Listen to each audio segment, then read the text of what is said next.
Blast movie കണ്ടു. ഒരു രക്ഷയില്ല, അടിപൊളി. ആഫ്റ്റർ മുതൽവൻ അതിനുശേഷം എനിക്ക് തോന്നുന്നു അർജുൻ സർജ എന്ന നടനെ ശരിക്കും യൂസ് ചെയ്ത ഒരു സംവിധായകൻ സുഭാഷ്. ഫൈറ്റും ട്വിസ്റ്റിന്റെ കളിയോട് ട്വിസ്റ്റിന്റെ കളി. പിന്നെ ഞാൻ നോട്ടീസ് ചെയ്ത ഒരു കാര്യം എന്താണെന്ന് വെച്ച് കഴിഞ്ഞാൽ, നായകന് ഒരു വലിയ വീരപരിവേഷം കൊടുത്തിട്ടുള്ള ഇൻട്രൊഡക്ഷൻ, നായികയ്ക്ക് ഒരുതരം കാതിൽ കമ്പൽ ഇങ്ങനെ കിടന്ന് ആടുക, ഇങ്ങനെ കരി എഴുതുക, ഇതേക്ക് മുടി ഇങ്ങനെ കിടന്ന് പറക്കുക, ഇങ്ങനെയുള്ള ഇൻട്രൊഡക്ഷൻസ് നമ്മൾ നോർമലി കണ്ടിട്ടുള്ളൂ. ബട്ട് ഈ ഒരു പടത്തിനകത്ത് നിങ്ങൾ കാണുന്ന നായികമാരുടെ ഇൻട്രൊഡക്ഷൻ എന്ന് പറഞ്ഞു കഴിഞ്ഞാലുണ്ടല്ലോ, it's like fire.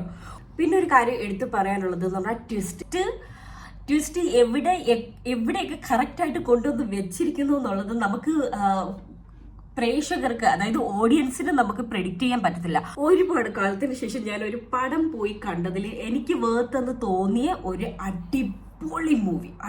Amazing direction, എന്താ പറയുക, സ്റ്റണ്ട് പറയാതിരിക്കാൻ വയ്യ.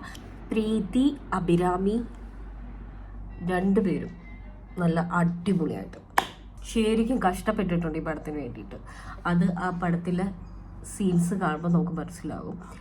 പിന്നീട് എടുത്തു പറയാനുള്ളത് ബാക്ക്ഗ്രൗണ്ട് മ്യൂസിക്. സൂപ്പർ, ഒരു രക്ഷയില്ല.